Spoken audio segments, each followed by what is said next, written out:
Hey, what's up, traders? This is Mike here with the watch list video for Monday, April 10th. Obviously, I'm making this video on Friday. The market's closed today. We had a nice turn back up on Thursday in the SPY. Held up pretty well. Nick C keeps making the highlight videos, and he makes it again. We had AI on Bounce Watch. This is for those of you that didn't make it to chat on Thursday. It was way oversold back down into support, so it was already an interesting bounce play setup, and then it gave a beautiful intraday setup that Nick C gave the idea in chat. So here's the opening 5-minute candle, topped out at 21.22. The second 5-minute candle topped out at exactly 21. You know we like that, right?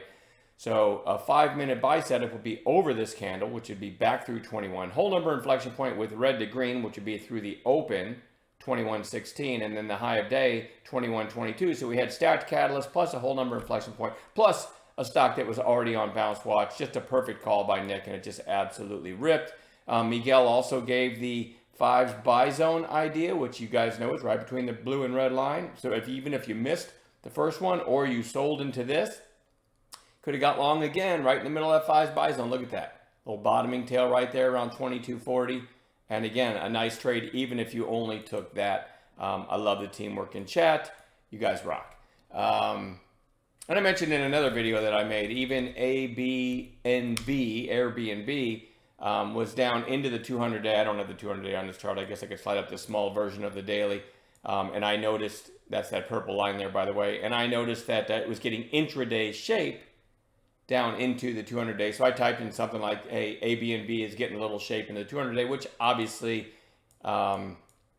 is a possible reversal setup, right? When every time you see intraday shape, which is starting to accelerate to the downside and hitting the 200-day, doesn't hurt also going back to the daily that it was the fourth day down in a row. That is a great scenario for a snapback bounce. And when I posted it, it was around 108, and it ended up bouncing to over 112. So even that might have been a good day trade for some of you. So there's a few highlights from the day.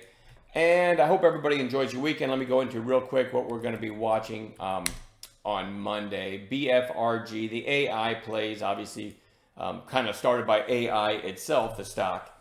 All the AI plays got a nice bounce. I had most of them on Bounce Watch in the video going into Thursday, right?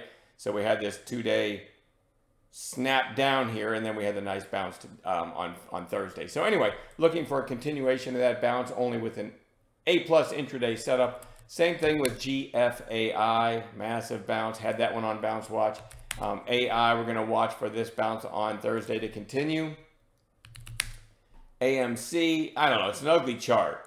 But you had this pop here, sideways for a bit, and then the gap down, right? So could have sucked in a bunch of shorts on this gap down. And next thing you know, it's kind of right back up. Certainly have some resistance above now. But AMC, you know, you may have some shorts caught. I'm definitely going to keep it on a chart this week. Let me pan out a little bit here. ELOX has been really strong for 3 days in a row. So it's extended right now, but it's going to land itself on a chart for us. SCLX had the big rip on Wednesday. Inside day on Thursday, but held up pretty darn well. So that goes on long watch. CDLX. I like this one too. It had the gap up on earnings. Looked like it was rolling over, and look at that. It's right back up. Probably one of my favorites as far as charts go for Monday.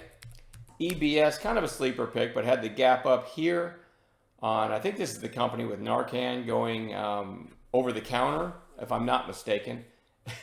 If this ends up being an oil play and I'm way off, you can send me an email laughing at me. But I'm pretty sure this is the one. Anyway, topped out at 1070 on that day. The next day hit 1073. And really it's been flagging ever since. So certainly an interesting daily chart.